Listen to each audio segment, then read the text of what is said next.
memperkenalkan diri. Beliau juga senior kami di Fakultas Kehutanan UGM, di Mapala Silvagama. Terus termasuk kemarin kalau nggak salah sebelumnya ada kuliah umum juga dari Pak Direktur ya Bu Lia ya. Iya betul Pak. Pak Ada Rudianta. Pak Rujanta itu juga anggota Mapala Silvagama juga. Iya. Cuma kemarin sedikit melihat CV beliau, sepertinya yang apa namanya yang disampaikan CV beliau di pekerjaan yang begitu banyak. Mungkin ini hanya lagi-lagi kita hanya sharing aja nanti, karena kemarin saya jujur aja agak keder karena sebelumnya ada Pak Direktur. Jadi agak keder untuk sharing bareng-bareng dengan kawan-kawan semua hari ini.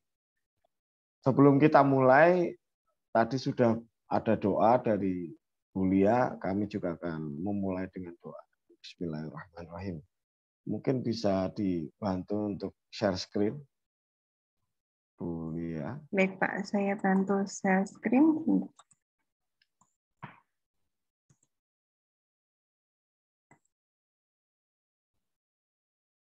Ya, apakah sudah terlihat? Sudah, di kami sudah. Merapi, untuk materi pagi ini, hari ini, kami beri nama Sinergi Alam dan Budaya Masyarakat Merapi. Selanjutnya, tadi sudah ya untuk CV, ini malah kayak promosi CV tadi, Bu Lia. Nah, sebelum lebih jauh, mungkin kawan-kawan sudah ada ya materi kuliah tentang jasa lingkungan. Boleh dibuka, mungkin boleh dibuka mic-nya, monggo. Apakah sudah ada sebelumnya materi perkuliahan tentang jasa lingkungan? Gimana nih mahasiswa? Atau Bu dosennya yang jawab? Sebelumnya mungkin ada atau belum? Mahasiswa aja yang jawab nih. Pradito, gimana Pradito? Ada. Dari pertemuan pertama sudah ada. Ternyata sudah ada. Terima kasih Mas Pradito ya. Terima kasih. Sudah ada. Nah ini saya hanya sedikit mengulang atau mengulas, tapi menurut kami ya, menurut kami.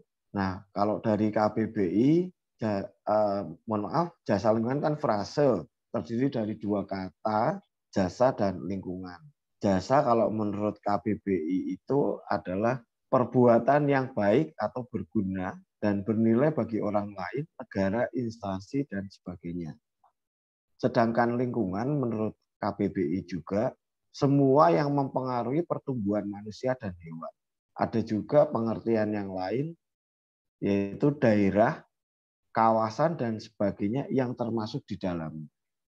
Itu jasa lingkungan. Jadi secara umum mudahnya adalah perbuatan baik atau berguna yang ada di dalam kawasan tersebut. Secara sederhananya, mungkin saya secara sederhana mengartikannya seperti itu.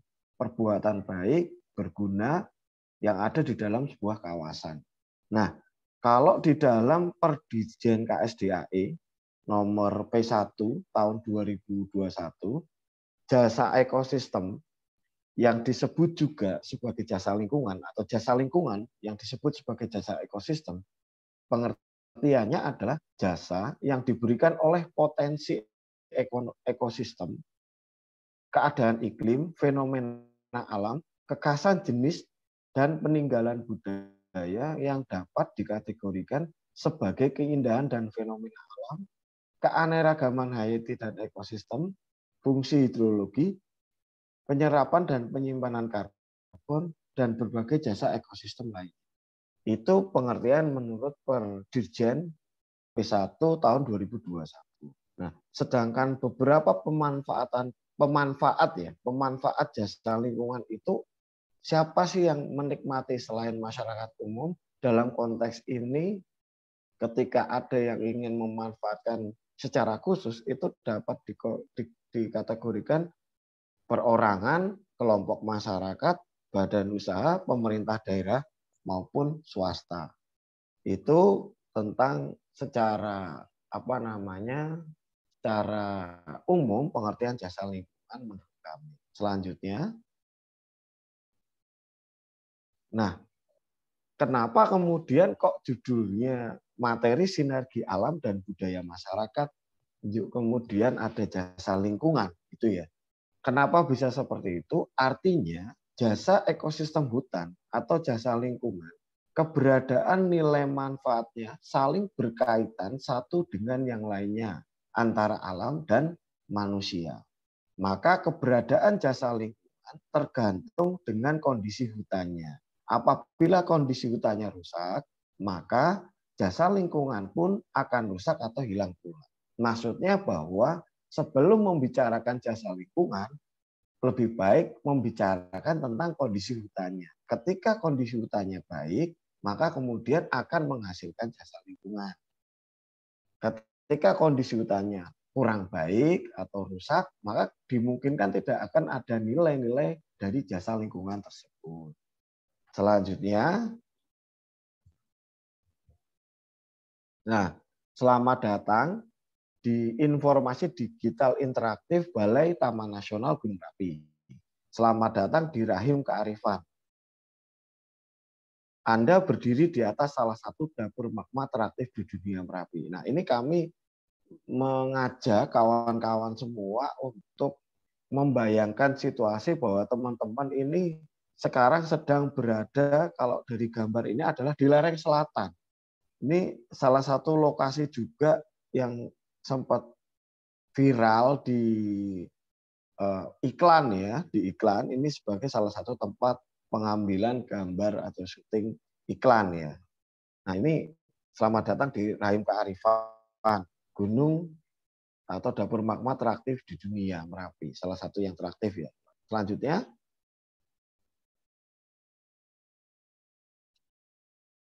nah, Taman Nasional Gunung Merapi sebagai salah satu dari 129 gunung aktif di Indonesia, ini termasuk salah satu yang paling aktif ya. Nah, keaktifannya ini bisa memusnahkan atau bisa menjadi salah satu petaka, namun demikian juga di dalamnya ada janji kesuburan yang disemai ke bumi. Itu kondisi dari Gunung Merapi. Mungkin kadang banyak orang yang bertanya, kok bisa Gunung Merapi itu menjadi salah satu taman nasional kan gitu ya. Karena kenapa bisa seperti itu? Ternyata Gunung Merapi itu tidak sekedar berisi tentang pasir atau vulkaniknya ya, vulkanonya, gunung apinya. Namun di dalamnya ternyata ada ekosistem, ada populasi, ada jenis, dan lain sebagainya, yaitu menjadi rumah ratusan spesies flora dan satwa. Merapi adalah entitas hidup yang mengayomi dan dicintai masyarakatnya. Selain Merapi sebagai rumah bagi satwa maupun flora, Merapi juga mengayomi masyarakat di sekitar dari gunungnya. Kadang berbeda dengan situasi gunung-gunung di misalnya di Jawa Timur. Jarak antara kampung dengan gunung itu jaraknya jauh. Ada ruang interval, ada sesuatu yang memisahkan. Sedangkan di Merapi ini ibarat belakang rumahnya orang itu sudah kawasan hutan, sudah Gunung Merapi. Hal inilah yang kemudian Merapi itu dianggap sebagai mengayomi dan dicintai oleh masyarakat. Ragam kekayaan alam dan tradisi akar rumput menjadi spirit pengabdian yang menyertai setiap langkah Balai Taman Nasional Gunung Merapi. Nah, hal-hal tersebut menjadi spirit dari Taman Nasional Gunung Merapi untuk bergerak mengelola kawasan bersama-sama. Selanjutnya, mungkin, nah ada yang tahu ini potret peristiwa apa? Mungkin bisa ada yang membantu. ini ada di lereng selatan Gunung Merapi. Sekitar ini di gambar ini diambil sekitar tahun 2011-2012 pasca erupsi yang cukup besar tahun 2010 ya. Jadi kelihatan bahwa tutupan lahannya yang awalnya ada beberapa tegakan kemudian tiba-tiba hilang atau berubah menjadi pasiran. Nah, kalau ada tanaman-tanaman itu ya, perdu kurang lebih itu kemudian tumbuh, itu menandakan bahwa ini sekitar 1 tahunan setelah awalnya pasir semua, kemudian tumbuh beberapa tanaman-tanaman biongit. Ini adalah proses labuhan. Ini adalah proses dari labuhan. Oh, ternyata ada yang ngechat ya. Saya baru membaca. Betul. Terima kasih Mas. Siapa ini? Mas atau Mbak ini? Daniel Suryawijaya. Mas Daniel ya, betul sekali. Nanti hadiahnya minta Bu dosen gitu. Nah, ini betul prosesi labuhan Merapi. Nah, di Merapi ini ada labuhan di lereng selatan, ada juga upacara adat Suroan di lereng utara, di Suro. Yang Suro itu lebih ke Keraton Solo, sedangkan yang di Cangkringan di lereng selatan di dalam gambar ini itu berada di lereng selatan. Maksudnya Keraton Yogyakarta. Itu seperti itu. Ini ada beberapa juga bekas kampung bisa diamati itu kondisinya pasca erupsi 2010. Selanjutnya,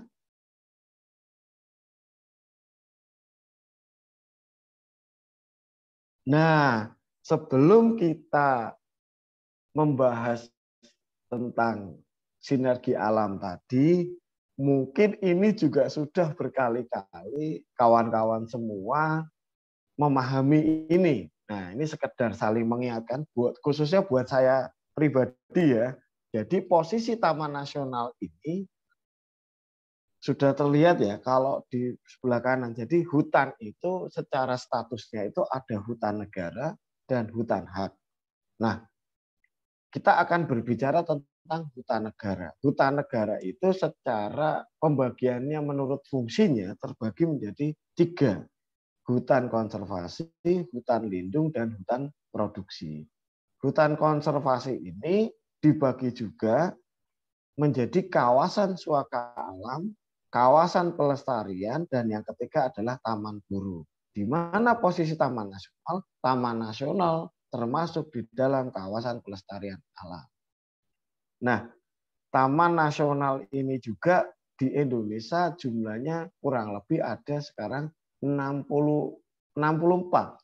Mungkin nanti Mbak Oki atau mungkin kawan-kawan juga ada yang tahu bisa menyebutkan. Tapi kurang lebih kalau nggak salah adalah 64 karena ada taman nasional baru seperti Taman Nasional Zamrud, Taman Nasional Gunung Tambora, Gendeng Dewata, kemudian kurang lebih itu untuk Taman Nasional baru. Dan Merapi ini termasuk Taman Nasional gocengan bahasanya karena Taman Nasional yang luasannya itu dibanding dengan Taman Nasional yang lain itu termasuk yang paling kecil ya, bukan yang paling tapi ya sekitar 5 terkecil lah dari sekian banyak taman nasional dengan luasan yang sangat luas. Selanjutnya,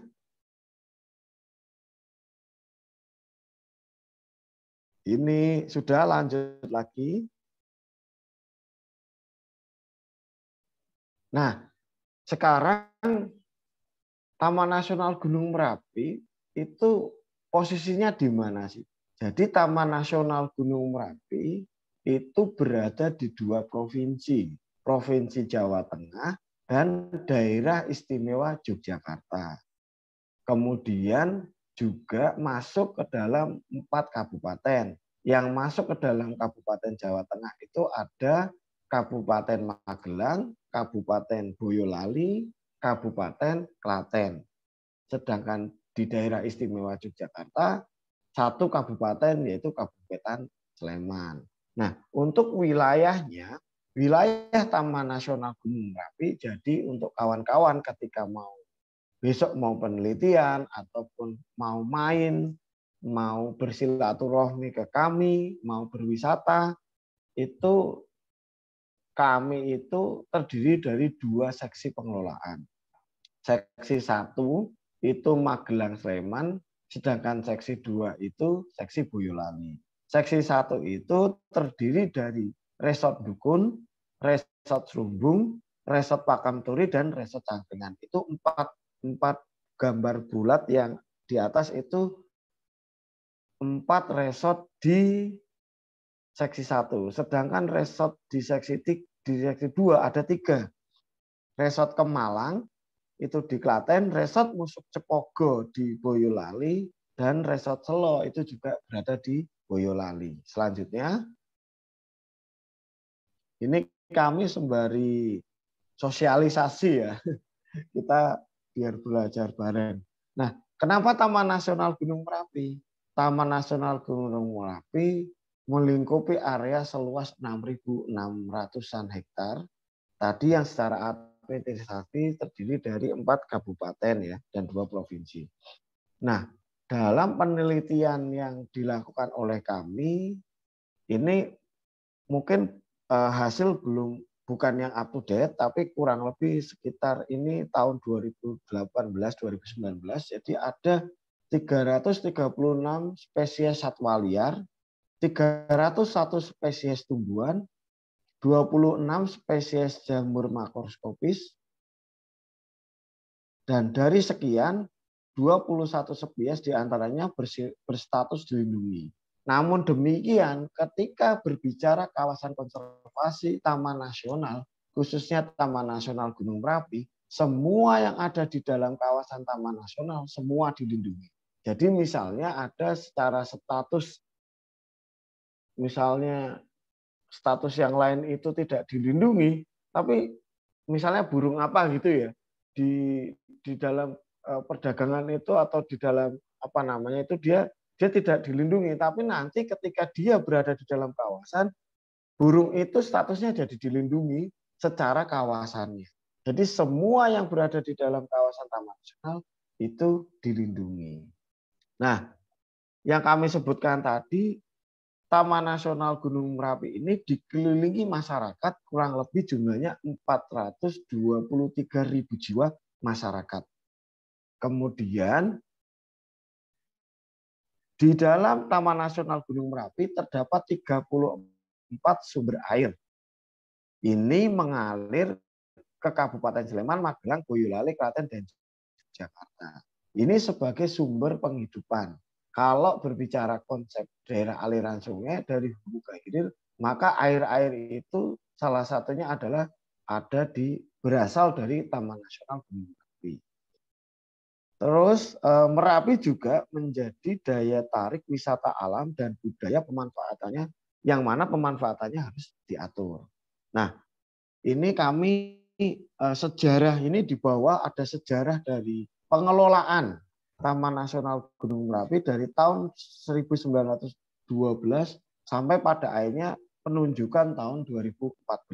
Sebelumnya kawasan Taman Nasional Gunung Merapi itu dikelola oleh Perum Perhutani KPH Kedu Utara. Dan ada beberapa yang statusnya dari Sultan Ground. Lanjut. Nah, ini dasar penunjukan ya, penunjukan dari Taman Nasional Gunung Merapi, karena di Taman Nasional Gunung Merapi atau Gunung Merapi ini sebagai daerah tangkapan air, itu yang pertama. Yang kedua, hutan Gunung Merapi merupakan hutan tropis, dan yang ketiga kawasan Gunung Merapi yang masih alami. Itu dasar atau yang melatar belakangi penunjukan kawasan Gunung Merapi menjadi Taman Nasional. Selanjutnya, apa tugas Balai Taman Nasional Gunung Merapi? Yang pertama adalah melindungi dan mengamankan kawasan. Yang kedua, mengendalikan kerusakan alam dan dampaknya termasuk kebakaran hutan. Yang ketiga, menjaga habitat dan ragam kekayaan alam, juga sumber daya genetik yang akan muncul spesies baru. Yang keempat, mengupayakan pemulihan ekosistem secara alami. Dan yang kelima, menjaga pengetahuan tradisional yang tumbuh di masyarakat lereng Merapi. Selanjutnya, ini kita coba cepat saja. Nah, salah satu ikon ya di Taman Nasional Gunung Merapi dan juga menjadi indikator pengelolaan itu adalah elang Jawa, Pisaitus bartelsi. Ini merupakan pemangsa puncak yang dianggap identik dengan lambang negara Indonesia. Sejak 1992 ditetapkan sebagai maskot Satwa Langka Indonesia. Jadi elang Jawa ini termasuk indikator pengelolaan. Berapa jumlah elang Jawa di Taman Nasional Gunung Merapi itu menjadi salah satu indikator bagaimana pengelolaan dari Taman Nasional Gunung Merapi. Apakah elang Jawanya bertambah ataukah berkurang? Dan alhamdulillah elang Jawa di Taman Nasional Gunung Merapi saat ini mengalami penambahan gitu ya. Walaupun pasti laju pertumbuhannya atau berkembang biaknya itu tidak cepat, tapi alhamdulillah itu bertambah, yang artinya secara sederhana berarti habitat atau kondisi ekosistem di Taman Nasional Gunung Merapi kondisinya semakin membaik. Lanjut, yang kedua adalah ikon dari tumbuhan. Ini adalah Vanda tricolor.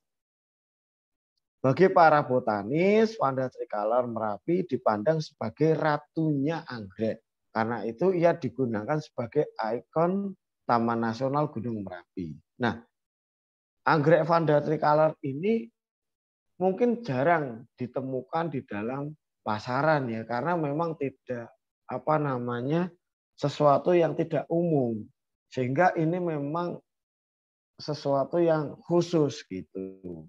Makanya menjadi salah satu ikon ratunya anggrek, dianggap sebagai ratunya anggrek karena jumlahnya tidak banyak sehingga perlu untuk dilestarikan juga. Nah, alhamdulillah juga di Taman Nasional Gunung Merapi upaya-upaya untuk pelestarian anggrek ini juga semakin banyak dilakukan. Yang terbaru adalah di teman-teman Palem ya, di Cangkringan itu kelompok masyarakat. Sebelumnya ada pengembalian anggrek yang dilakukan oleh masyarakat Tegal Mulyo, waktu itu disaksikan oleh Pak Dirjen KSDAI dan juga Bupati Kabupaten Klaten. Jadi itu upaya-upaya kesadaran masyarakat mengembalikan anggrek Vanda untuk dilestarikan kembali ke alamnya. Lanjut. Lanjut mungkin.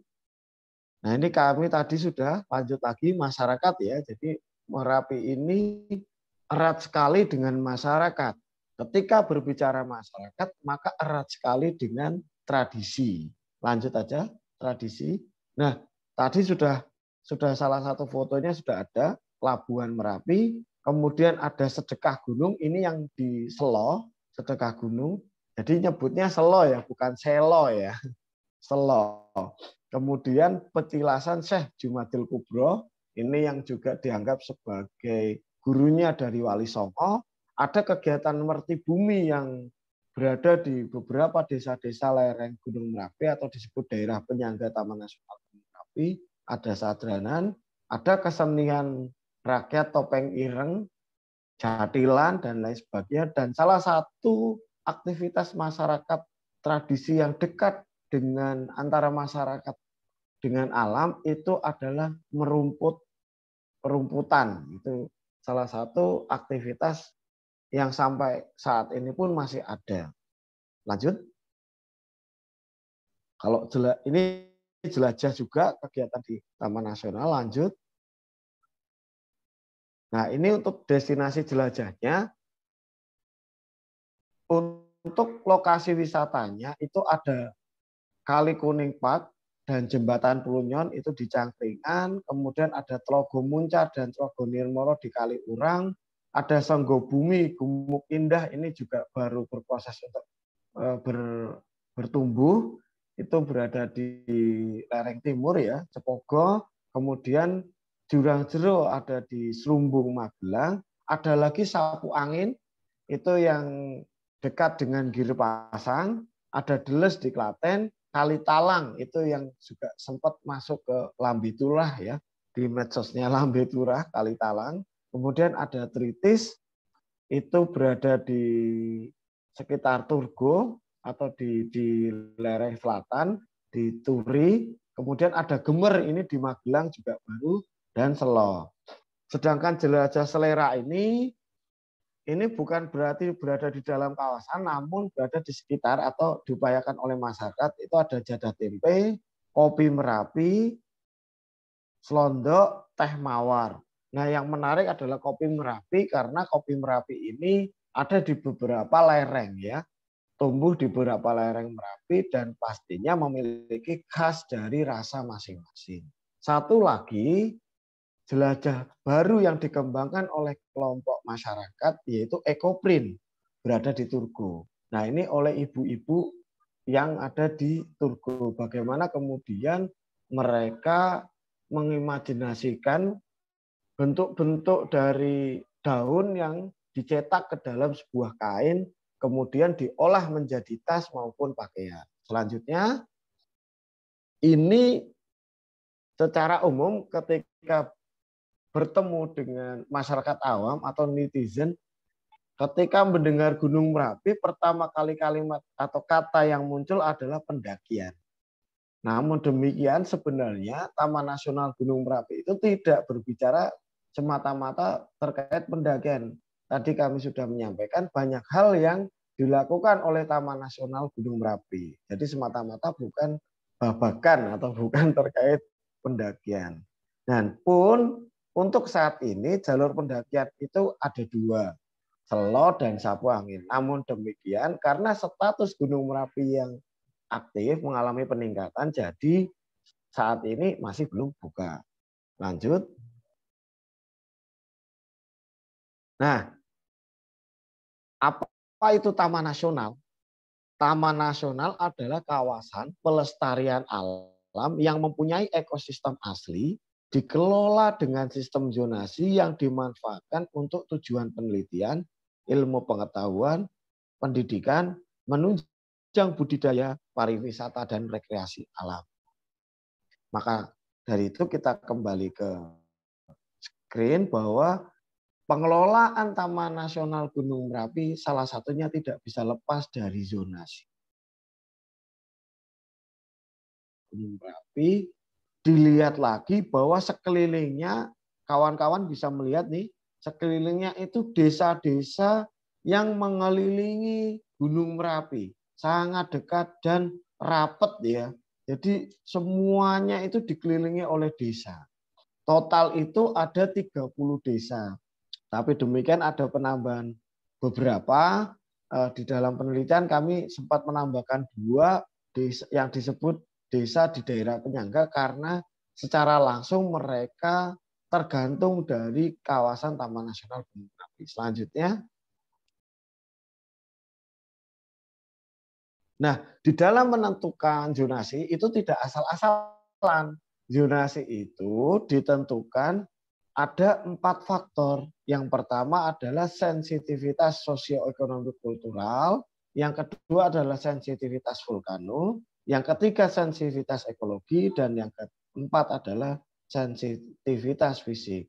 Keempat faktor ini yang kemudian menjadi dasar bagaimana Taman Nasional Gunung Merapi menentukan misalnya A, kawasan ini zonasinya adalah zona inti, kawasan di koordinat sekian-sekian ini adalah kawasan pemanfaatan. Nah, pertimbangannya adalah dari keempat ini tentunya juga dari masukan masyarakat serta masukan dari pemerintah daerah serta stakeholder yang lain. Lanjut.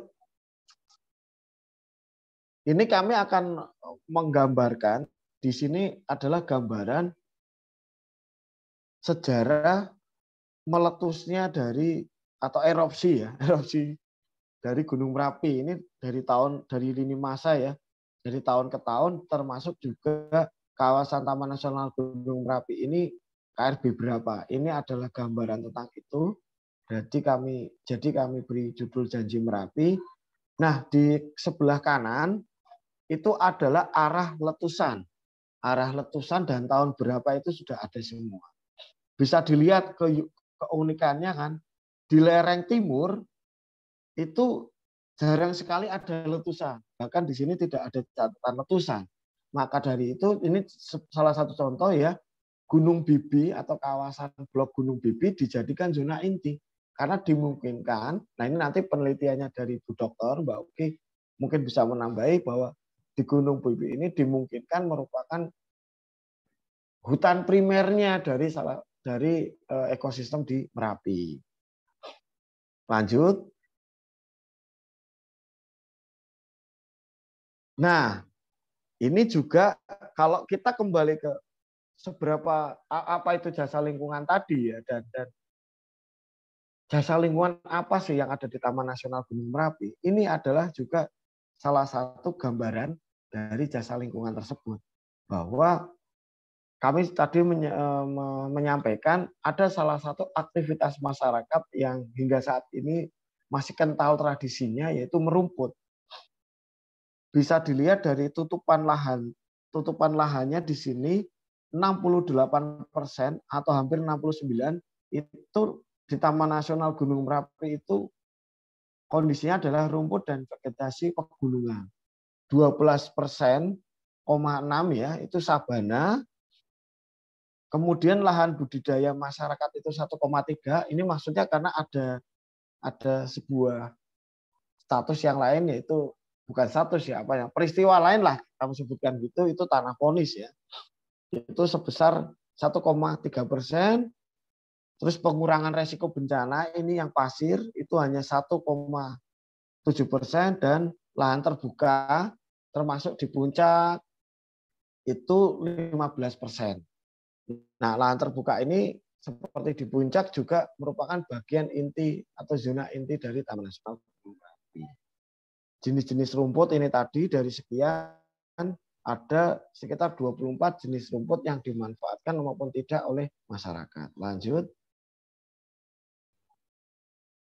Ini adalah jumlah dan titik di mana sumber mata air, kemudian jumlah dari ternak ya, hewan-hewan yang ada di sekitar yang ada di sekitar dari Taman Nasional Gunung lingkungan yaitu rumput di Taman Nasional Gunung Merapi. Jadi ini air dan rumput di Taman Nasional Gunung Merapi. Kalau itu kurang lebih itu ada di Komado dan lain sebagainya ya, ada 11 sumber mata air yang itu menggunakan pipa. Sedangkan yang izin masyarakat, jadi masyarakat sudah punya izin pemanfaatan air non PPA namanya, itu ada 6 IPPA. Itu semuanya ada izinnya ya, masyarakat maksudnya punya izin pemanfaatan sumber mata air. Nah, seberapa sih kondisi ternak dari mengkonsumsi rumput ini? Pertama adalah ayam, kondisi ternak ya. Kalau ayam nggak langsung dengan rumputnya ya, itu ada sekitar 357.000 ekor. Kemudian kelinci itu ada 270 ekor yang dikelola oleh 54 kakak dan per hari kelinci ini kebutuhannya adalah 2 kg rumput. Kemudian ada kambing sebanyak 6.535 ekor yang pemiliknya ada 956 kakak. Kemudian kebutuhan rumputnya dari dalam kawasan ya kurang lebih itu 11,01 kg per hari. Terakhir adalah sapi. Sapi ini jumlahnya paling banyak ya dari kelinci maupun kambing. Ada 8.416 ekor, di mana pemiliknya ada 3.631 kakak dan kebutuhan rumputnya sebanyak 41,9 kg rumput per hari. Itu kondisi pemanfaatan jasa lingkungan dari rumput. Yang kemudian saat ini perumputan ini dibungkus di dalam kegiatan yang namanya kemitraan konservasi. Kegiatan kemitraan konservasi ini mungkin mirip kalau kawan-kawan semua sering dengar perhutanan sosial yang didengungkan oleh Pak Presiden. Nah itu kalau di dalam kawasan konservasi dimulainya perhutanan sosial itu dari kemitraan konservasi.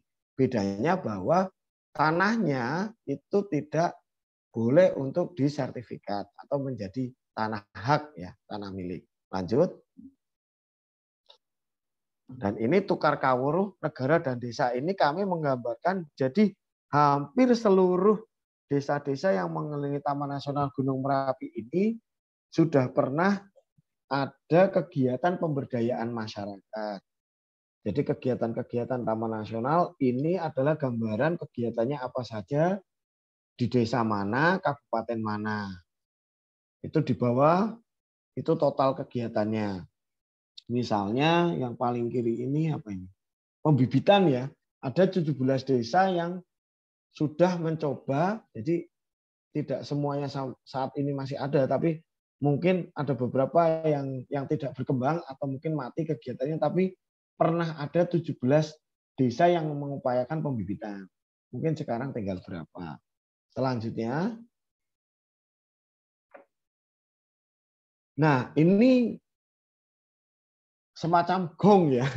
Semacam gong dari jasa lingkungan yang ada di Taman Nasional Gunung Merapi. Pertama adalah, ini kami beri nama, slide ini adalah ngalap berkah Gunung Merapi. Ada kalimat di Jawa itu ora obah, ora mamah. Jadi bagi warga 71 dusun di kaki Merapi, obah geliat tubuh mereka berwujud ngalap berkah yang disediakan gunung api. Air, rumput, kayu bakar, pasir, dan wisata adalah sumber daya berkah erupsi yang mencukupi hidup hari ke hari. Sebagai balasannya, mereka merawat dan meruat alam lewat berbagai ritus tradisi, baik yang berbentuk upacara adat maupun bentuk-bentuk tradisi. Merumput itu menurut kami juga sebuah tradisi, bagaimana orang mendekatkan diri dengan alam, yang kemudian memiliki untuk menjaga alam tersebut. Ketika alam tersebut rusak, maka mereka tidak akan mendapatkan hasil jasa lingkungannya. Maka mereka tidak akan mendapatkan air, sumber penghidupan, maka mereka tidak mendapatkan pengamanan dari tegakan pohon, dari aktivitas erupsi, dan lain sebagainya. Nah, pertama adalah ini gambar di sebelah kiri adalah kegiatan jasanya, di sebelah tengah, pokoknya bagian tengah ya, itu menunjukkan desanya. Maksudnya berapa jumlah desanya yang berhubungan dengan kegiatan jasanya sebelah kiri, dan di sebelah paling kanan menunjukkan desa-desanya. Ada 32 desa. Nah, dari ini semua ini kayak bundetan ini ya, apa jenenge ya. Ini agak complicated ini ya. Tali-talinya ini menunjukkan desa-desa mana yang sudah atau memanfaatkan jasa lingkungan tersebut. Contoh air. Air ini di kawasan Taman Nasional Gunung Merapi jumlahnya 1.100.000 sekian meter kubik per tahun ya, kebutuhan air. Nah, kalau dirupiahkan ini berapa bacanya? 2 miliar ya. 2 miliar per tahunnya. Itu nilai-nilai rupiahnya dari jasa tersebut ketika, mohon maaf, misalnya dicoba dihitung secara rupiah, besarannya sekian. Nah, pemanfaatannya itu 32 desa itu memanfaatkan air dari dalam kawasan. Jadi hampir 3 miliar ya, hampir ya. Selanjutnya, bentar nih. Oh, kirain ada chat yang mengingatkan waktu atau apa. Silakan yang belum absen ya, absen juga. Oke, yang kedua adalah rumput. Rumput dari kawasan Taman Nasional Gunung Merapi ada 77 juta kilogram per tahun kebutuhan rumput dari yang slide sebelumnya ya. Nah, ketika ditaksir dengan nilai rupiah, besarannya adalah sebesar 19 miliar rupiah. Ini di bawahnya ada asumsinya, harga per ikat rumput itu asumsinya dihitung 10.000. Maka nilai yang muncul adalah 19 miliar. Ini yang memanfaatkan ada 32 desa, 71 dusun, dan sekitar 4.641 KK dari jasa lingkungan rumput. Kemudian perencean, rencek itu kayu ya, tapi bukan menebang pohon. Ada beberapa masyarakat yang masih bergantung dari perencean karena masyarakat biasanya rencek ini digunakan untuk sumber bakar, bahan bakar di rumah, khususnya untuk ngombor. Ngombor sapi itu untuk memanaskan air ya, memanaskan air sebagai bahan atau sebagai apa namanya? Sebagai bahan untuk membuat makanan dari sapi atau ternak tersebut. Itu mengombor ya. Nah, rencek ini totalnya ada 367.000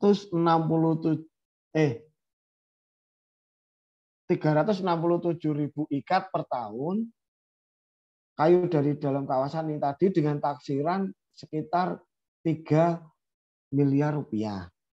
Nah, selanjutnya untuk rencek ini kami di dalam penelitian itu 26 desa yang masih ada kegiatan perencekan. Terdiri dari 60 dusun dan totalnya 1.635 KK. Selanjutnya adalah pasir. Ini ada 22 desa.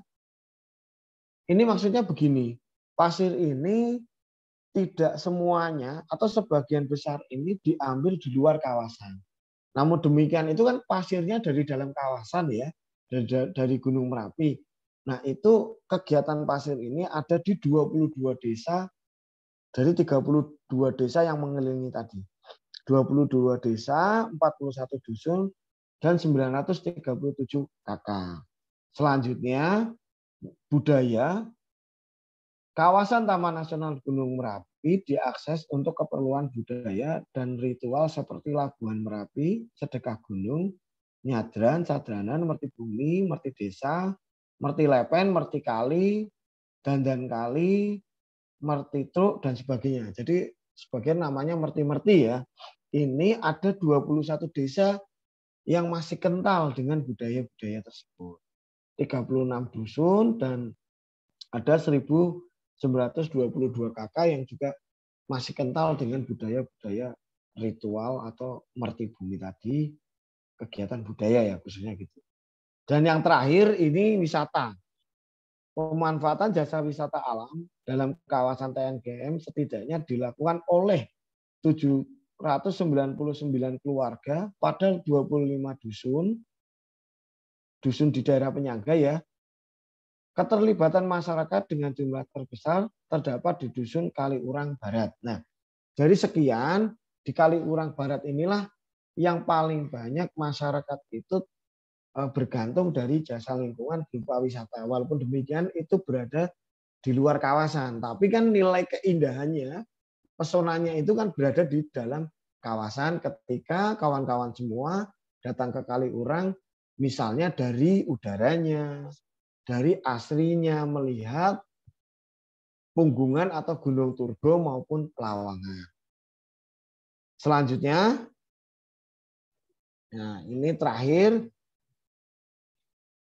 dari tadi yang kami sebutkan ternyata jasa lingkungan menghadirkan hubungan timbal balik antara sumber daya alam dengan pemanfaat. Di sini adalah adanya hubungan ekologi dengan ekonomi. Kemudian nilai penting jasa lingkungan telah menghadirkan pelibatan masyarakat dalam pengelolaan kawasan secara bersama-sama. Karena jasa lingkungan memiliki nilai, mau nggak mau masyarakat akhirnya merasa memiliki, mempunyai rasa untuk memiliki ya dari kawasan Taman Nasional Gunung Merapi ini untuk nguri-nguri pelestarian alamnya. Karena ketika sekali lagi kami sebutkan berkali-kali, hutannya rusak, maka mereka pun akan kehilangan dari nilai-nilai jasa lingkungan tersebut. Dan di sini Taman Nasional Gunung Merapi mencoba hadir di dalam kearifan lokal masyarakat. Kami menyebutnya di dalam satu buku yang disebut dengan Desa Mawacoro Negoro Mawatoto. Artinya desa memiliki kearifan lokal, memiliki caranya masing-masing, berhubungan dengan alam, memiliki cara aktivitas keseharian, adat istiadat, norma, sedangkan bagaimana kemudian negara memiliki aturan, mencoba mewadahi, mencoba memfasilitasi dari apa yang dibutuhkan oleh masyarakat. Di dalam konteks ini, maka disebut sebagai hutan lestari masyarakat sejahtera. Bagaimana kemudian hutan dapat berperan di dalam mensejahterakan masyarakat. Atau sebaliknya, masyarakat sejahtera, maka dimungkinkan hutan pun akan lestari. Terakhir ini contoh slide yang kami mungkin ini hanya satu contoh namanya di objek wisata alam Jurang Jero. Itu juga di sini jasa lingkungannya adalah wisata misalnya.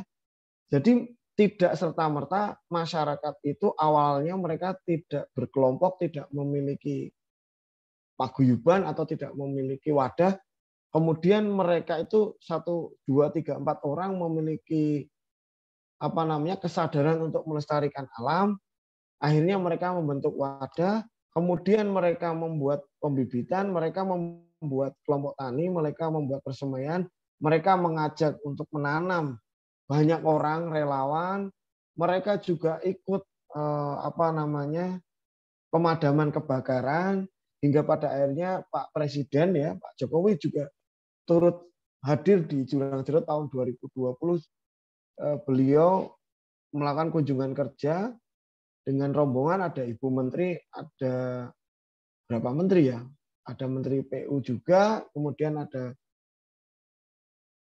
Sri Sultan, Gubernur DIY, kemudian juga ada beberapa kepala badan, misalnya Kepala Badan Penanganan Bencana itu datang ke Jurang Jero, itu semacam ngegongi lah gitu ya, semacam turut andil di dalam bagaimana proses-proses masyarakat ikut andil di dalam pelestarian alam untuk menyelamatkan nilai-nilai jasa lingkungan. Nah, setelah itu mereka baru mencoba bergerak di wisata. Artinya tidak serta-merta ujuk-ujuk wisata, enggak. Tapi sedulur-sedulur Merapi konteks di Jurang Jero ini berawal dari bagaimana mereka melestarikan alam.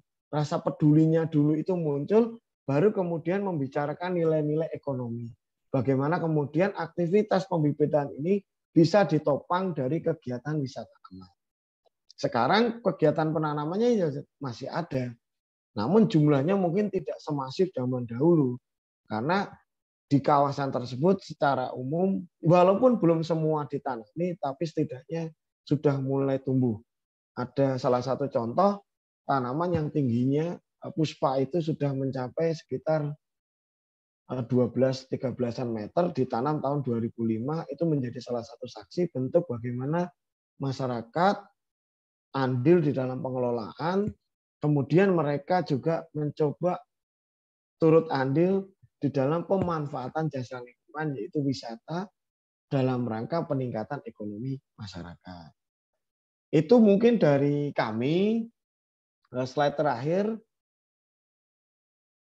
Terima kasih. Ini adalah gambaran cita-cita Taman Nasional Gunung Merapi di buku Desa Mawacoro Negoro Mawatoto. Bagaimana kemudian masyarakat dapat sinergis, dapat harmonis dengan alam, dengan petugas Taman Nasional, nilai-nilai jasa lingkungan dapat terus lestari, sustainable, hubungan dengan masyarakat juga terjalin dengan baik, budaya tetap masih ada.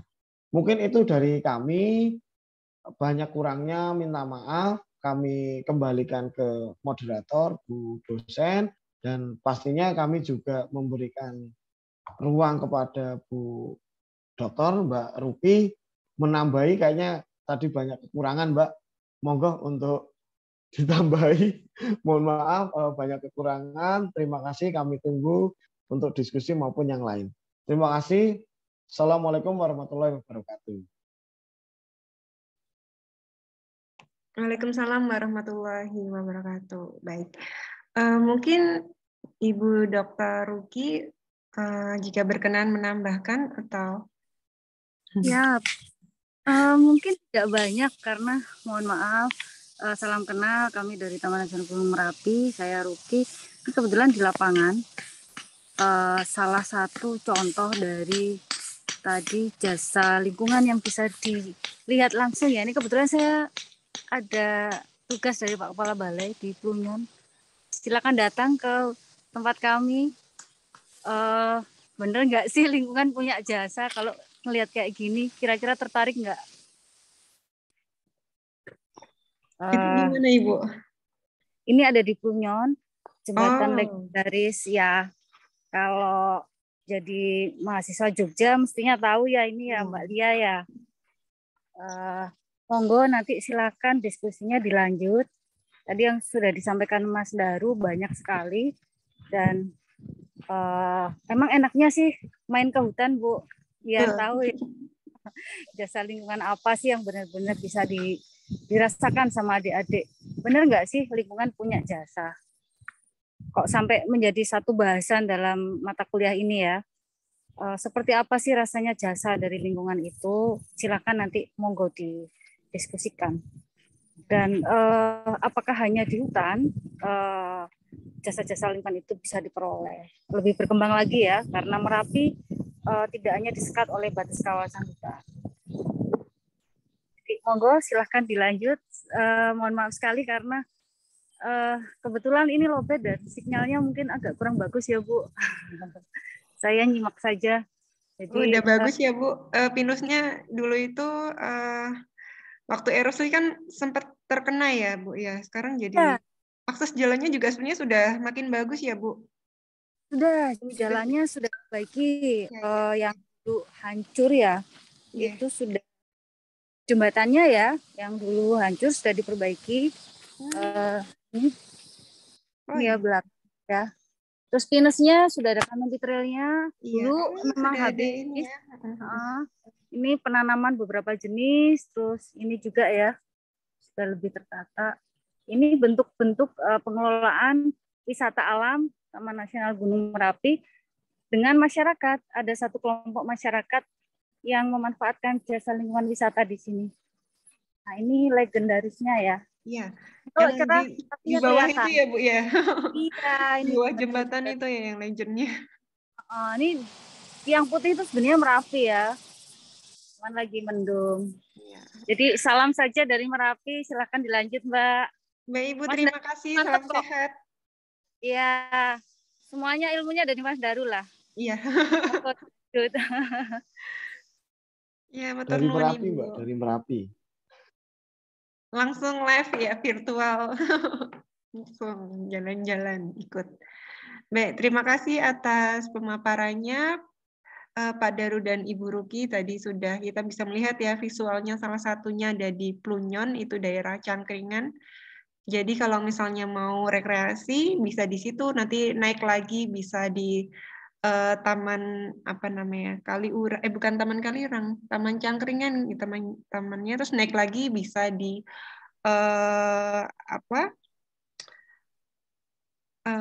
yang kemarin sisa erupsi Mbah Marijan, itu masih satu areal di situ. Nah, maaf ternyata Pak Prof. Prabang ini sudah hadir, tadi sempat ada mengisi kuliah begitu. Monggo Prof. Prabang. Ya, terima kasih. Sebelumnya Assalamualaikum warahmatullahi wabarakatuh. Waalaikumsalam warahmatullahi wabarakatuh. Mohon maaf Mas Daru ya, sama Ibu Ruki ya. Ibu Ruki dari Taman Nasional Gunung Merapi yang saya banggakan karena hari ini istilahnya berkenan untuk memberikan pencerahan atau tambahan ilmu bagi mahasiswa kami, juga mungkin staf-staf dosen kami yang ada di Prodi Lingkungan.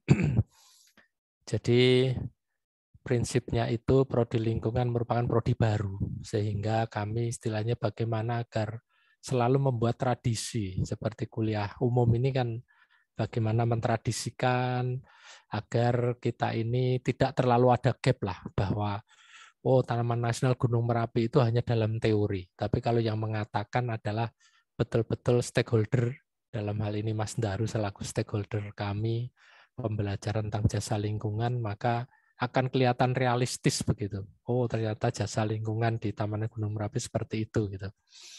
Memang prodi lingkungan ini kesejarahannya lahir begitu. Mas Daru sama Mbak Ruki, Bu Ruki ya. Itu dulu itu oleh Bu Menteri langsung, kebetulan Pak Rektor kami itu istilahnya kenal baik dengan Bu Menteri Lingkungan yang sekarang itu pendiriannya itu sebenarnya diberikan hibah kayak modal begitu kan ya. Untuk mengelola hutan juga namanya KHDTK, kawasan hutan dengan tujuan khusus, yaitu di istilahnya bukan Gunung Bromo tapi Alas Bromo, kebetulan namanya aja sama, di Karanganyar, jurusan Mojogedang situ. Kurang lebih luasnya sekitar ya 113 hektar ya, 113 hektar kan lumayan. Memang itu kelihatannya hutannya hutan produksi ya. Ada hutan karet dan seterusnya begitu. Tapi di situ istilahnya ada yang masih alami dan UNS dalam hal ini silahkan diberi modal agar mendirikan prodi lingkungan dan kehutanan gitu. Jadi visi besarnya Pak Rektor sama Bu Menteri itu agar ini berdiri fakultas ya, seperti nomenklaturnya Kementerian Lingkungan Hidup dan Kehutanan gitu. Lingkungan berdiri dititipkan di Fakultas MIPA, prodi kehutanan berdiri dititipkan Fakultas Pertanian begitu. Hanya fakultasnya belum berdiri. Kebetulan Pak Rektornya udah ganti, kemudian Pak Rektor yang sekarang fokusnya agak sedikit lain sehingga kita agak sedikit tertunda. Tapi modalnya KHDTK sudah jalan ini. Sehingga kita ingin agar jasa lingkungan itu nanti mahasiswa praktek yang terdekatnya di KHDTK Gunung Bromo dulu atau Alas Bromo dulu. Dari situ mungkin ngangsu ilmunya, ngangsu kawruhnya ya di Gunung Merapi ini yang sudah mapan ada bentuknya begitu. Kalau kami kan masih mencari bentuk apa kira-kira. Salah satunya mungkin wisata selfie atau seperti apa begitu kan ya. Nah, sebenarnya kalau tidak jauh begitu ya mungkin langsung kami koordinasikan ya langsung dengan mahasiswa langsung berkunjung langsung ke Taman Nasional Gunung Merapi kan begitu. Tapi karena jauh ya kami harus reschedule lah, apalagi kondisi kuliah daring pasca Covid sehingga kami harus mereschedule kapan ya baiknya. Meskipun sekarang baru sudah mengirim Bulia selaku dosen ya di sana yang langsung melihat apa namanya kondisi ya, artinya kan bisa saling transfer knowledge-nya seperti itu. Kemudian dari kesejarahannya juga bahwa kami UNS ini juga dulu pernah mengajukan itu Mas Daru sama Bu Ruki menjadi Taman Nasional itu Gunung Lawunya.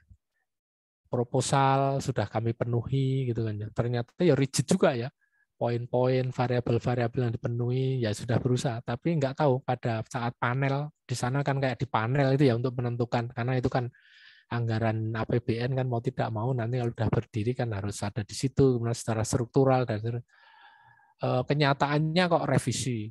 Artinya lama-lama loh ini kok jadi apa namanya semangatnya jadi kendor gitu karena kok revisi terus kurangnya apa? Akhirnya sampai sekarang ya terbengkelai ajuan dari Gunung Lawu jadikan Taman Nasional. Malah Taman Nasional Gunung Merapi malah muncul duluan gitu. Dulu kalau nggak salah juga unda-undi ya itu proposal pengajuannya gitu ya. Tapi mungkin kalau dilihat dari urgensinya mungkin Gunung Merapi yang lebih apa namanya concern ya. Jadi ya nggak apa-apa istilahnya. Jadi istilahnya kita dekat dengan Gunung Merbabu. Kalau Merbabu kan di Boyolali. Biasanya sementara ini kita kalau move on ingin pembelajaran ke Boyolalinya begitu. Nah ini ingin ke Merapi juga. Jadi saya kira sebagai pengkayaan bagi pembelajaran kita. Saya kira itu apa namanya kami ingin istilahnya menimba ilmu banyak tentang jasa lingkungan di Gunung Merapi yang meskipun selama ini kita sudah mendapatkan dari Gunung Lawunya karena kebetulan ada alumni dari apa namanya pengelola Gunung Merbabu yang alumni UNS sehingga kita lebih mudah begitu ngelingnya. Mungkin kalau lewat Bulia ini yang Gunung Merapi juga lebih mudah saya kira sehingga nanti kerjasama lebih lanjut bisa ditindaklanjuti. Saya kira itu apa yang dapat kami sampaikan. Sekali lagi saya ucapkan terima kasih kepada Mas Daru dan Bu Ruki. Kelihatannya saya punya teman betul di TNGM ya Mas Arif Sulfiantoro gitu kan. Gitu Pak ya. Nggih, Oh iya ya, itu dari mung sampun satu grup itu dengan saya di WA grup itu ya. oh nggih nggih. Dan sekarang Fakultas Ilmu Lingkungan dan Kehutanan karena di UNS kok lama berdiri, sudah berdiri malah di IPB, Pak. Di IPB itu kan fakultasnya sekarang Fakultas Kehutanan dan Lingkungan sudah berdiri sana. Ya, jadi sehingga kalau prodi lingkungan ingin ngambil PPI-nya, program profesi insinyurnya harus di Bogor sekarang karena tersedia di sana. Yang Fahutan Link itu di sana. Saya kira itu apa yang dapat kami sampaikan. Terima kasih sekali lagi. Assalamualaikum warahmatullahi wabarakatuh. Assalamualaikum warahmatullahi wabarakatuh. Baik, terima kasih atas sambutannya Prof. Prabang. Nah, sebenarnya beberapa mahasiswa sudah mengajukan pertanyaan ya, sudah tidak sabar ya. Sebelumnya terima kasih paparan yang telah disampaikan oleh Pak Daru dan Ibu Dr. Ruki, sangat informatif dan pastinya menambah ilmu bagi kita semua. Nah, baik, langsung saja sesi tanya jawab. Di sini sudah ada raise hand Ananda Rilo, silahkan Mas Rilo untuk menyampaikan pertanyaannya. Maaf Bu, tadi sebelum saya ada Dianti lewat chat. Apa Dianti dulu atau bisa saya dulu ya Bu? Oh, nggak apa-apa, Ananda Rilo dulu saja yang sudah Ibu sebutkan. Ibu belum cek chatnya. Terima kasih. Selamat pagi Pak Daru, selamat pagi Bu dan Pak Prabang. Sebelumnya izin saya bertanya, saya Ananda Rilo Ramadandi, ya, mahasiswa Ilmu Lingkungan angkatan 2019. Di sini ingin bertanya Pak, kan untuk tadi sudah dijelaskan terkait peran-peran Balai Taman Nasional Gunung Merapi dan kepada masyarakat gitu. Nah itu pertanyaannya adalah idealnya untuk segala kegiatan dalam rangka memperoleh jasa lingkungan atau pengelolaannya khususnya di Taman Nasional Gunung Merapi ini apakah harus dibimbing terlebih dahulu oleh balai tersebut atau bisa langsung diinisiasi oleh masyarakat yang notabene tersebar di 4 kabupaten gitu, tadi betul, dan 2 provinsi. Lalu karena masyarakat ini kan tersebar di berbagai kabupaten dan berbeda provinsi dan area Gunung Merapi ini sangat besar, Pak. Apakah untuk pendampingan, pengelolaan atau bantuan yang diberikan oleh balai ini dilakukan secara terpusat saja? Apakah nanti dibagi lagi ada balai-balai kecil di setiap daerah-daerah sekitar Gunung Merapi gitu, Pak? Mungkin kurang lebih seperti itu pertanyaannya. Terima kasih. Baik, terima kasih. Saya kembalikan kepada Ru, apakah mau langsung dijawab atau pertanyaan selanjutnya? Satu-satu nggih, mungkin ya. Nggih, siap. Silahkan, Nggih. monggo. Mungkin sebelum merespon dari Mas Rilo, matur nuwun Mas Rilo, angkatan 2019 nggih. Sebelumnya juga ke Pak Prof, Pak Praban nggih.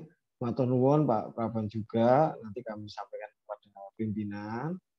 Kemudian kami juga menunggu untuk kelanjutan, misalnya monggo ketika Taman Nasional Gunung Merapi bisa menjadi salah satu wadah belajar dari mahasiswa di UNS, seperti juga dari kawan-kawan di beberapa mahasiswa lain, Atmajaya, UGM, Instiper, maupun beberapa universitas yang lain. Kami sangat berterima kasih, kami juga sangat menunggu, karena hasil dari teman-teman itu juga bermanfaat buat kami. Keberadaan teman-teman ketika misalnya sedang penelitian, baik saat penelitian maupun hasilnya, insya Allah itu akan bermanfaat bagi kami maupun bagi mahasiswa maupun kampus itu sendiri.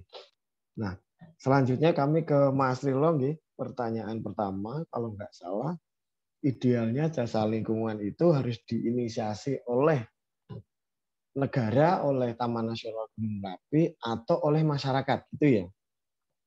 Kalau idealnya sebenarnya menurut kami, ya harus bersumber dari kesadaran. Kesadaran siapa?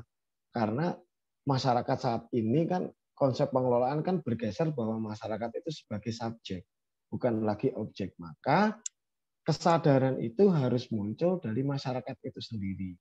Nah, ketika kita kembali ke slide tadi materi kita sinau bareng-bareng, belajar bareng-bareng, di situ disebutkan ada yang namanya Desa Mawa Cara, Negara Mawa Tata. Maksudnya bahwa ternyata masyarakat tanpa kita menginisiasi, ternyata selama ini masyarakat itu sudah punya inisiasi sendiri yang disebut dengan Desa Mawa Cara itu. Misalnya dengan merti bumi, merti dusun itu kan contoh-contoh kesadaran masyarakat untuk mengartikan nilai jasa lingkungan yang memiliki nilai tinggi. Sehingga masyarakat sedulur-sedulur Merapi menjaga mata air yang ada di dalam kawasan karena kehidupan sehari-hari, penghidupan sedulur-sedulur Merapi tergantung dari sumber mata air tersebut atau dari kondisi hutannya.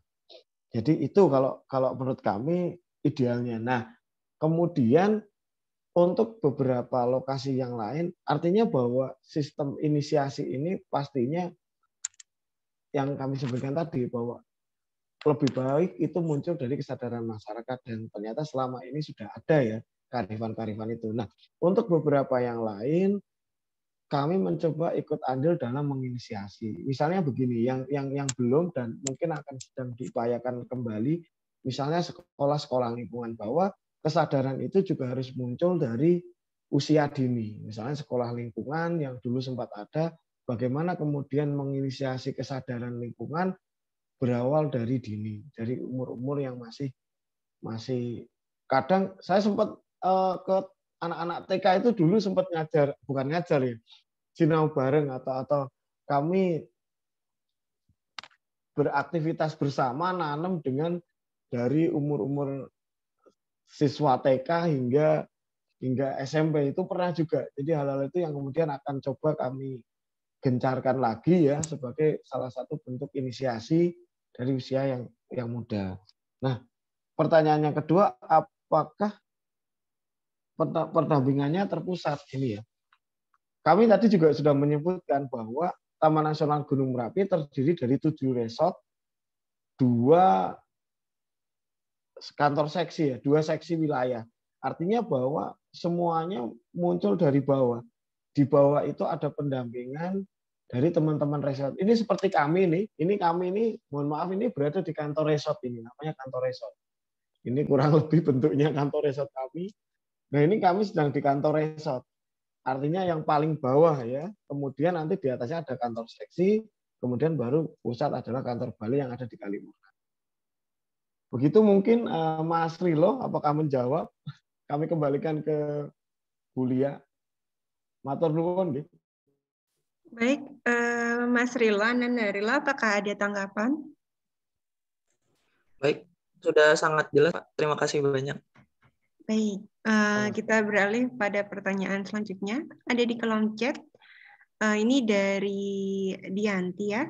Selamat pagi Pak Kamdan, Pak Prabang, Bu Lia, dan teman-teman semua. Saya Dianti, izin bertanya ke Pak Kamdan.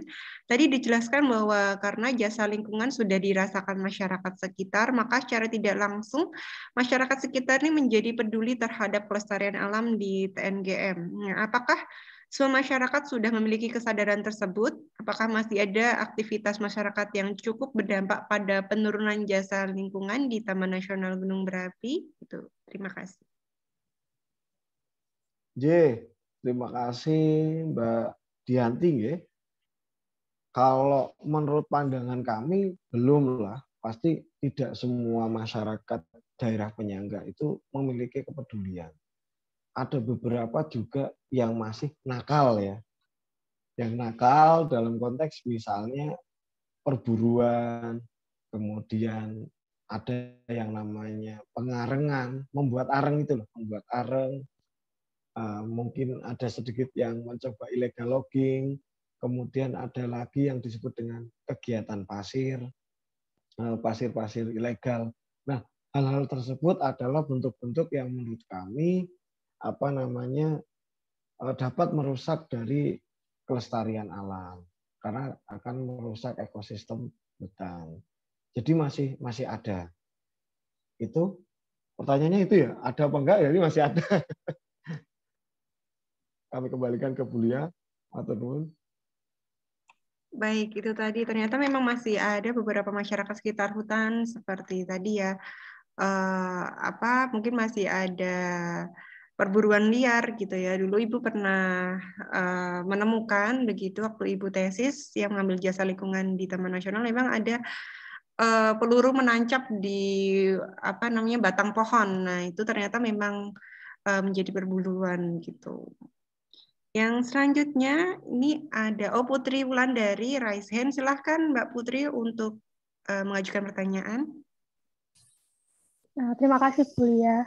Assalamualaikum Pak Daru, izin bertanya mengenai kan kalau di daerah saya, daerah Cipogo, daerah Solo itu kan ketergantungan masyarakat akan kebutuhan pasir kan masih tinggi sekali gitu. Bahkan pengambilan pasir itu tuh dilakukannya itu mungkin sudah melebihi batas dari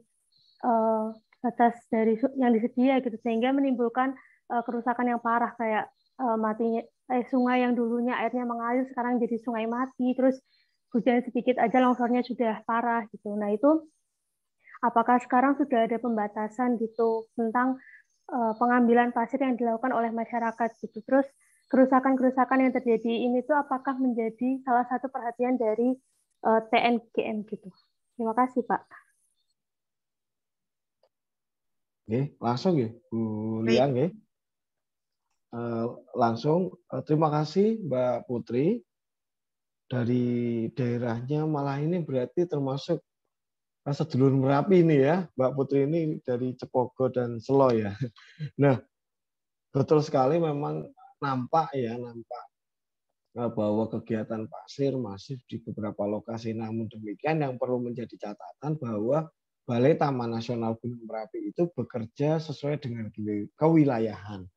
Ketika hal tersebut berada di luar kawasan Taman Nasional Gunung Merapi, maka Taman Nasional Gunung Merapi tidak bisa dapat berbuat banyak.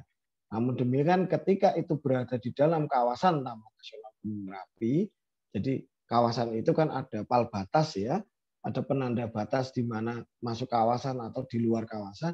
Nah itu menjadi perhatian kami. Perhatian upaya yang dilakukan ketika masuk di dalam kawasan adalah banyak hal yang dilakukan.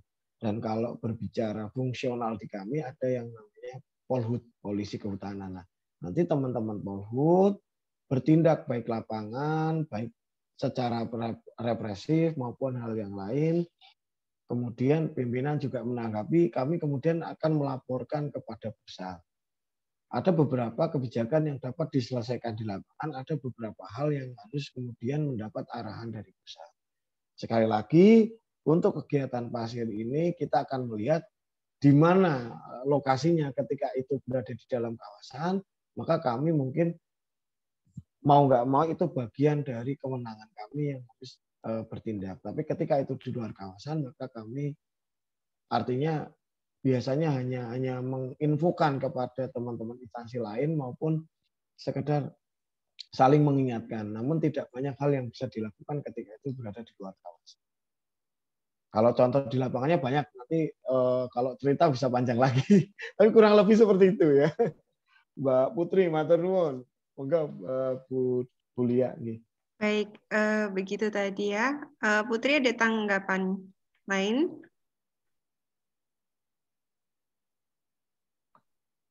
Sepertinya sudah ya. Baik, kita beralih pertanyaan selanjutnya. Cukup banyak pertanyaannya ya. Ini ada Mas Daniel ya. Selamat pagi Pak Kam dan Pak Prabang, Bulia dan teman-teman. Saya Daniel Surya ingin bertanya, semenjak kawasan Gunung Merapi ditetapkan menjadi kawasan Taman Nasional Gunung Merapi, apakah terdapat konflik yang muncul baik dari masyarakat sekitar ataupun dari stakeholder lain yang disebabkan oleh adanya kemungkinan bahwa keberadaan Taman Nasional Gunung Merapi ini akan membatasi aset, akses, maupun aktivitas dalam pemanfaatan sumber daya oleh masyarakat atau stakeholder lain di sekitar Gunung Merapi. Terima kasih. Mas Daniel, luar biasa juga ini pertanyaannya. Terima kasih. Ini dulu saya sedikit cerita. Dulu ketika kami biasanya Sabtu Minggu itu senangnya tuh camping di Kali Kuning. Waktu itu juga kami nggak tahu kalau itu sudah jadi Taman Nasional. Karena penunjukannya tahun 2004. Kami mahasiswa suka camping sekitar 2008-an, waktu itu 2009 dan sebelum pada akhirnya erupsi. Nah, salah satu hal yang kami senang diskusikan ya bareng-bareng ketika di alam selain bermain gitar, ngopi ya. Zaman dulu belum ada kalimat anak senja kan gitu. Itu kemudian salah satu hal yang kami bahas ini terkait konflik yang muncul. Pasti ada dan apa namanya yang kami temukan di dalam mengkaji atau waktu itu membuat master plan pemberdayaan, kemudian menyusun buku Desa Mawacoro Negoro Mawototo, mengkaji sejarah Taman Nasional Gunung Merapi, sangat kental, sangat ada konflik. Taman Nasional Gunung Merapi sebelum berdiri aja sudah ada konflik, bahkan konfliknya sampai ke pusat, karena masyarakat mengajukan ke apa namanya lupa saya. Dia mengajukan sidang bahwa mereka menolak adanya penunjukan kawasan di Gunung Merapi menjadi kawasan Taman Nasional. Zaman dulu ada, dan itu juga didampingi oleh salah satu LSM, 1, 2, 3 LSM. Tapi ada salah satu LSM besar yang juga turut mendampingi, yaitu beberapa juga teman-teman kami juga. Jadi itu ada. Nah, alhamdulillah gampangannya begini, lambat tahun proses sosialisasi, proses Taman Nasional hadir di situ, ternyata ada kesalahpahaman di dalam penafsiran Taman Nasional Gunung Merapi. Dulu awalnya Taman Nasional Gunung Merapi itu dikira akan dibangun hotel-hotel yang besar, dibangun kawasan wisata, itu satu. Yang kedua, masyarakat tidak boleh masuk ke dalam kawasan, mengakses kawasan, dan lain sebagainya. Nah, namun informasi-informasi tersebut ternyata tidak sesuai ya. Artinya memang butuh proses bagaimana petugas dan masyarakat saling bersilaturahmi, saling bersosialisasi.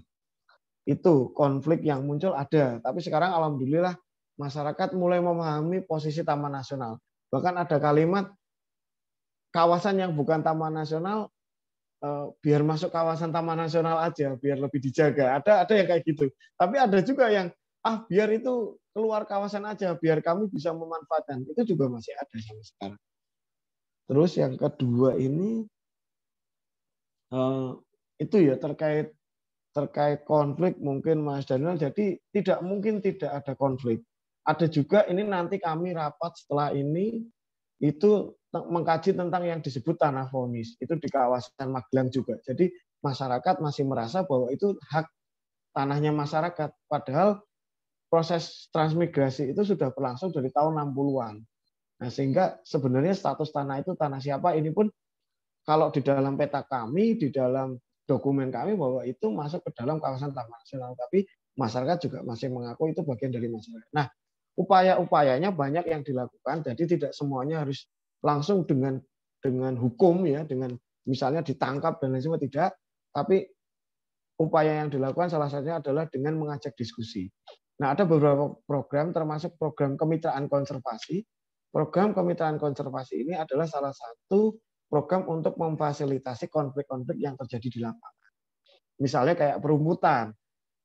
Karena perumputan ini ada sebelum adanya Taman Nasional Gunung Merapi, maka zonasinya menjadi zona tradisional. Sehingga masyarakat boleh mengakses rumputnya.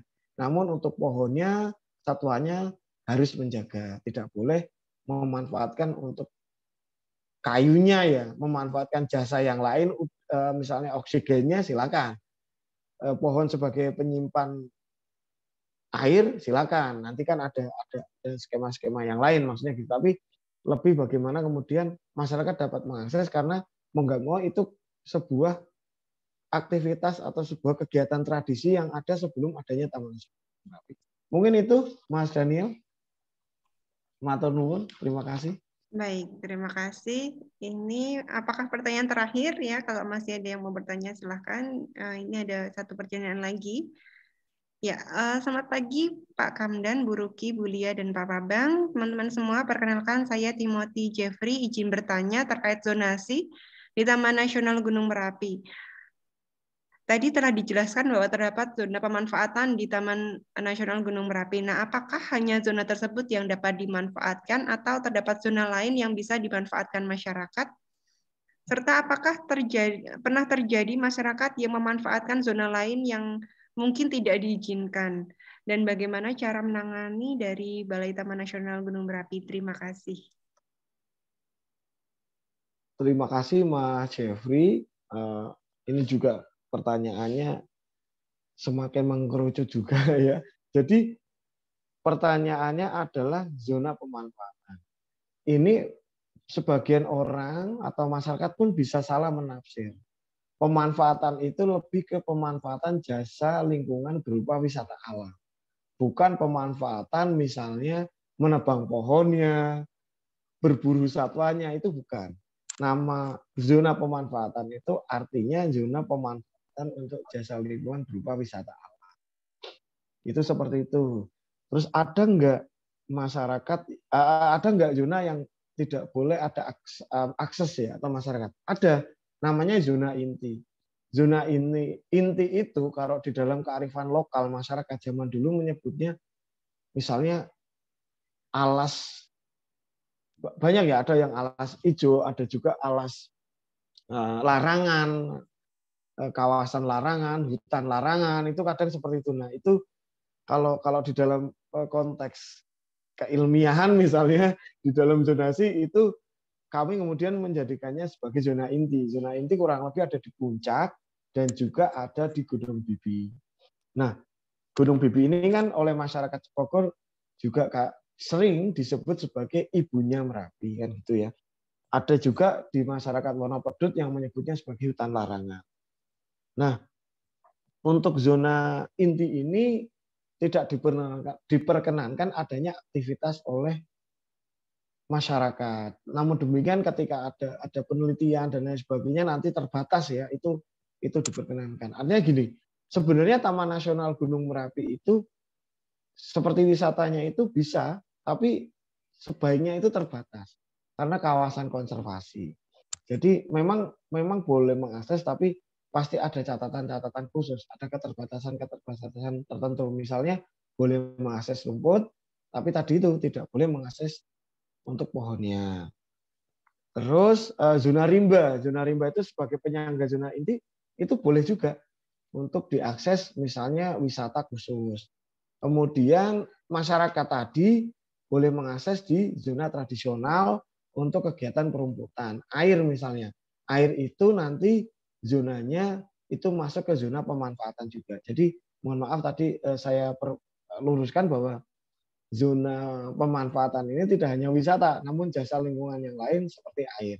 Jadi kalau melihat peta kawasan konservasi, kawasan Taman Nasional, misalnya kawan-kawan besok datang ke sebuah kawasan Taman Nasional atau melihat peta kawasan Taman Nasional, ada gambar hijau titik-titik atau bulatan atau kecil-kecil, itu kemungkinan besar adalah sumber mata air.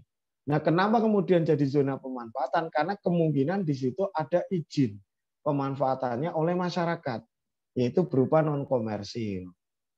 Atau juga ada izin pemanfaatannya oleh swasta atau BUMD ya, maksudnya Pemda gitu ya, melalui BUMN-nya gitu kan. Nah, itu bisa juga. Mungkin itu jawabannya Mas Jeffrey. Baik, mungkin ada sedikit tambahan, sedikit informasi, mungkin salah satunya ada zona tradisional itu ya Mas Daru, yang bisa dimanfaatkan juga pada area perumputan, sepertinya ada di sana juga ya, banyak di. Ada di sana, ya. Oke. Mungkin tambahan aja, misalnya gini, dalam proses kemitraan konservasi, kami itu mendata sekian itu areanya siapa. Mohon maaf ini petanya nggak ada, soalnya nggak bisa share screen ya. Nah, itu si Pak A, Pak B di zona tradisional. Nah, itu ada untungnya ketika nanti ada tanaman yang hilang. Jadi, ini jadi merasa Bapak itu kemudian akan ada rasa memiliki untuk menjaga juga pohon-pohon yang ada di dalam. Itu jadi pemetaannya kami sampai pada ranah biasanya titik ini biasanya dirumput oleh Pak siapa, yang titik selanjutnya oleh siapa itu ada. Itu yang kemudian kami juga memberikan di setiap daerah itu beda-beda cara pendekatan dan pengelolaannya. Misalnya di Ngargomulyo, ya sudah ketika ada konflik, misalnya gini, itu rumputku, itu rumputmu itu biar diselesaikan secara adat kearifan lokal. Jadi tidak perlu petugas TN ikut andil. Namun ketika masalah itu semakin membesar, nanti kami akan ikut andil di dalam penyelesaian atau memfasilitasi perselisihan-perselisihan tersebut. Mungkin itu Baik. tambahannya. Ya, terima kasih. Oh, ternyata memang ada seperti blok-blok pemanfaatan oleh masyarakat gitu ya. Saya terkait tadi salah satunya hal terkecil ada perumputan. Karena memang di daerah sekitar daerah desa penyangga begitu memang sebagai besar kalau saya tahu di daerah Turi itu lebih banyak terkait tentang kambing etawa begitu ya, kambing-kambing. Tapi kalau di daerah Cangkringan begitu lebih banyak sapinya. Jadi mungkin kebutuhan pakannya pun berbeda ya terkait dengan tadi kan kalau pakan itu berapa per harinya untuk satu kambing begitu. Ada pertanyaan lain? Iya, baik masih ada pertanyaan satu lagi Putri Segi, silahkan. Baik, terima kasih Bu Lia. Saya mohon izin bertanya, untuk Taman Nasional Gunung Merapi sendiri itu kan sudah melakukan beberapa pengelolaan terkait pengembangan jasa lingkungan. Yang ingin saya tanyakan itu apakah sampai saat ini masih ada jasa lingkungan yang mungkin belum bisa terkelola dengan baik, dan apakah ada kawasan-kawasan tertentu di Taman Nasional yang mungkin mempunyai medan atau hambatan tertentu sehingga dalam pengelolaan itu kurang maksimal, dan bagaimana upaya dari Taman Nasional Gunung Merapi sendiri untuk mengoptimalkan jasa lingkungan yang ada seperti itu. Terima kasih, Bu Lia. Baik. Jadi pertanyaan cukup bagus ya. Apakah memang masih ada jasa lingkungan yang ada di sana, mungkin karena medannya atau mana kondisi kontur dan lain sebagainya itu tidak bisa mengoptimalkan karena memang kondisi fisiknya seperti itu. Mungkin Pak Daru bisa langsung dijawab. Oke, pada konsepnya terima kasih Mbak Putri ya. Pada konsepnya sebenarnya yang dijaga oleh kami itu kan kelestariannya. Jasa lingkungan itu kan hasil output dari sebuah kelestarian hutannya. Jadi yang paling penting itu menjaga kelestarian. Bukan menjaga nilai jasa lingkungannya. Kalau jasa lingkungannya nanti tinggal bagaimana si pemanfaat itu mengajukan pemanfaatan jasa lingkungan. Tapi kami lebih fokus bagaimana menjaga kelestarian hutannya agar muncul jasa lingkungannya. Nah, salah satu kegiatannya misalnya dengan restorasi kawasan. Restorasi itu gampangannya itu melakukan penanaman tanaman asli. Nah, nanti di situ pastinya ada hambatan medan karena ada beberapa yang kondisi kelerengannya itu curam dan lain sebagainya. Belum lagi ketika nanti ada pemeliharaan tanaman di musim kemarau, itu nanti juga kesulitan air. Belum lagi juga tanahnya yang berupa batuan atau pasir. Jadi pasir bertanah ya, jadi kebanyakan pasirnya daripada tanahnya. Bukan tanah berpasir kan gitu. Nah, kemudian ada sistem-sistem yang dikembangkan misalnya press block, terus kemudian anggrek misalnya melalui kultur jaringan.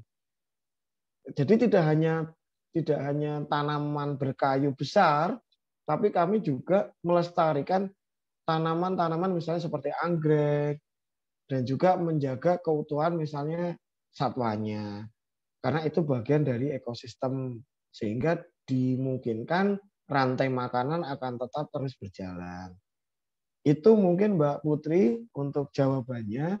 Jadi sekali lagi kalau mengoptimalkan nilai jasa lingkungan itu biasanya lebih ke pemanfaatnya.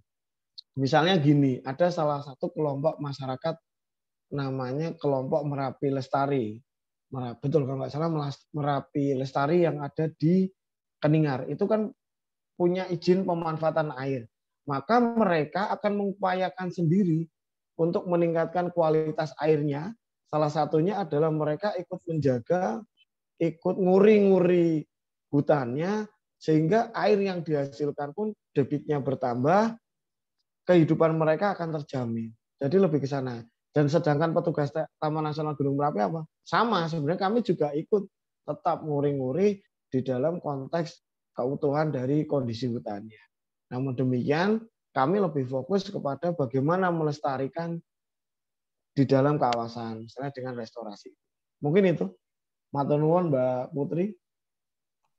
Baik, apakah ada tanggapan, Putri? Baik, sepertinya sudah. Atau ada pertanyaan lagi yang lain?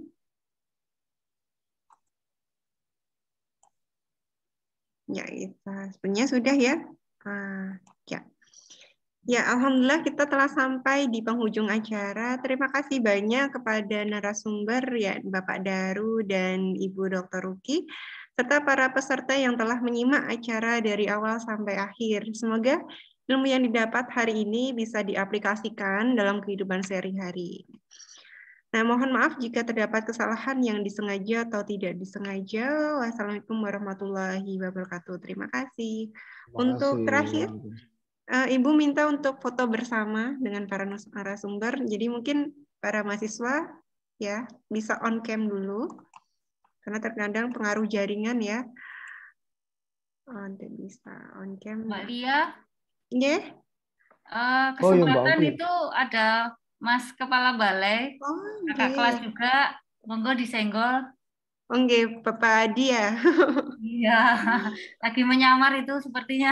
Iya, saya nggak tahu ya ini chat di kolom chat di Pak Adi. Pak Adi, Pak Kepala, izin. Terima kasih Pak sudah menyambut kami, sudah menerima permohonan kami untuk istilahnya kenal lebih jauh terkait Balai Taman Nasional, dan mungkin kedepannya nanti kami dari S1 Ilmu Lingkungan bisa belajar bersama betul-betul di lapangan itu seperti apa. Jadi nanti insya Allah menjadi ranger-ranger muda untuk bisa melestarikan lingkungan. Amin.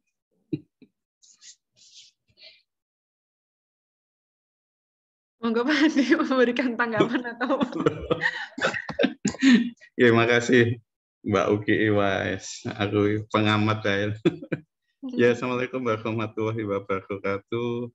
Selamat pagi dan salam sejahtera buat kita semua. Saya kira luar biasa tadi diskusinya. Hanya karena ilmu lingkungan, saya kira ada 3 pilar yang menjadi perhatian Bapak Ibu semua. Ada sisi ekonomi, sosial, dan ekologi. Tadi ada pertanyaan bagaimana pasir di Selo atau Boyolali tadi, harusnya dari teman-teman ilmu lingkungan bisa melihatnya lebih dalam, bukan hanya pasirnya. Mungkin masalahnya adalah masalah sosial atau masalah kemiskinan. Harusnya penyakit-penyakit itu yang nanti bisa diobati gitu. Tapi itu akan lebih dalam lah dalam diskusi kelompok mahasiswa, dan saya harapkan memang jangan melihat gejalanya aja, memang harus dilihat penyebabnya itu. Terutama karena adik-adik semua adalah mengambil ilmu lingkungan, dan kebetulan S2 saya adalah S2 ilmu lingkungan juga. Ya, mungkin itu, sampai jumpa di TNMHP. Kita tunggu kedatangannya untuk sama-sama belajar, kata Mas Daru tadi. Sukses dan sehat selalu. Makasih Mbak Tia dan Bapak Ibu semua dan tim TNGM, Mbak Uki dan Mas Daru. Ya, Assalamualaikum warahmatullahi wabarakatuh. Waalaikumsalam warahmatullahi wabarakatuh. Baik, terima kasih Bapak atas ketersediaannya.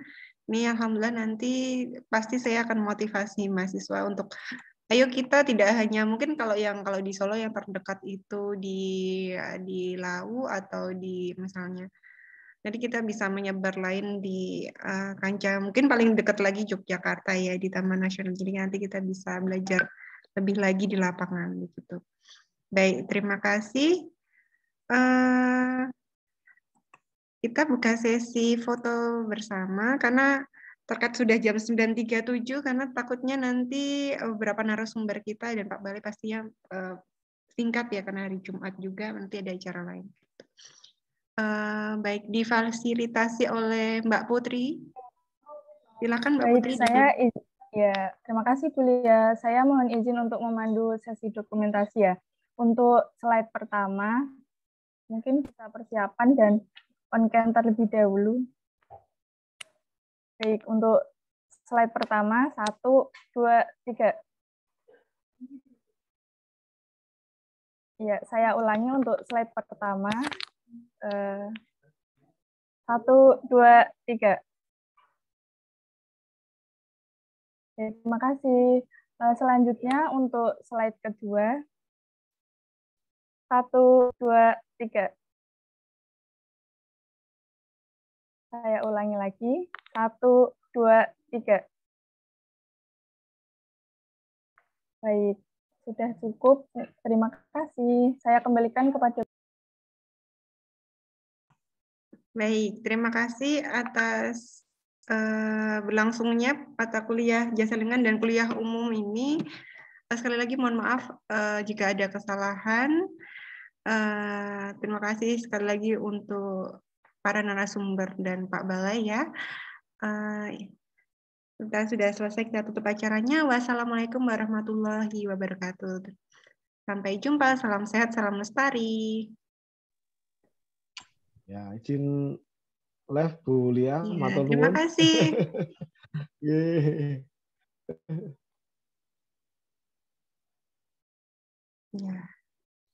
Ya, baik. Buat mahasiswa yang mengambil jasa lingkungan, jangan lupa untuk absen OJW-nya. Sekali lagi Ibu ingatkan, dan tugas dari Ibu ya, review narasumber tadi. Jika tadi yang bertanya, Ibu berikan kelonggaran untuk tidak perlu mengisi tugasnya, begitu. Ya, insya Allah kita ketemu minggu depan. Kuliah terakhir dengan Ibu ya, selanjutnya kita UTS dan bersama Pak Ahmad kemudian gitu. Baik, terima kasih atas waktunya dan sudah sangat baik sekali dalam mengikuti kuliah umum ini. Ibu mohon izin dan pamit. Wassalamualaikum warahmatullahi wabarakatuh.